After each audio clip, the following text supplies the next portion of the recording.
So yun na nga mga chong, andito tayo ngayon sa Legazpi City. Dito sa papunta sa may Puro. Ayun, yung daan papunta Puro. At may nakita tayong isang artista ngayong gabi. Oo, kasama natin ngayon si Dr. Dre.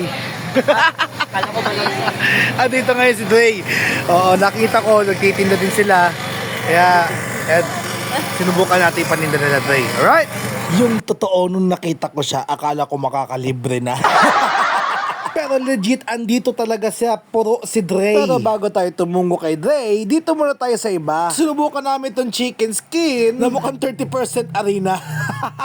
At may nakita din kaming seafood para sa mga mahilig sa hipon. Akala ko talaga puro harina. Legit din pala, may skin din pala siya. Napakarami ng choices para sa mga tulad kong wala pang sweldo din eh. Facebook baka naman. Kung gusto nyo makatikim ng samot-saring street food, ibig sabihin ng samot-sari, iba-ibang choices at pagpipilian mo dito. Merong pares, fishball, barbecue, kwek-kwek, bahala ka na. Dahil may palamig din sila. At susubukan ko na nga tong barbecue ni Dre. Uy, nakalibre kami ng isang stick dyan ng squid. Sayang, may allergy pa naman ako sa seafood. So sa kanya yung seafood, sa akin yung barbecue. Mai-recommend ko ba ang barbecue ni Dre? Yes, mai-recommend ko po siya dahil masarap po talaga siya. Huwag nyo lang masyadong lagyan ng toyo mansi para siguradong hindi siya maalat.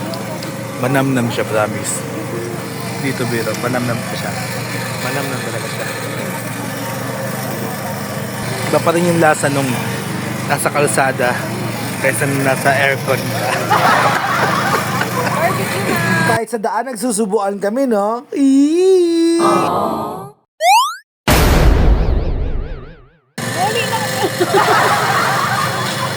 So alam nyo na, dito na magtatapos ang aming food trip dahil minabuhusan na ng toyo. Kaya naman, please follow me and like and subscribe. Jerry Syntax E!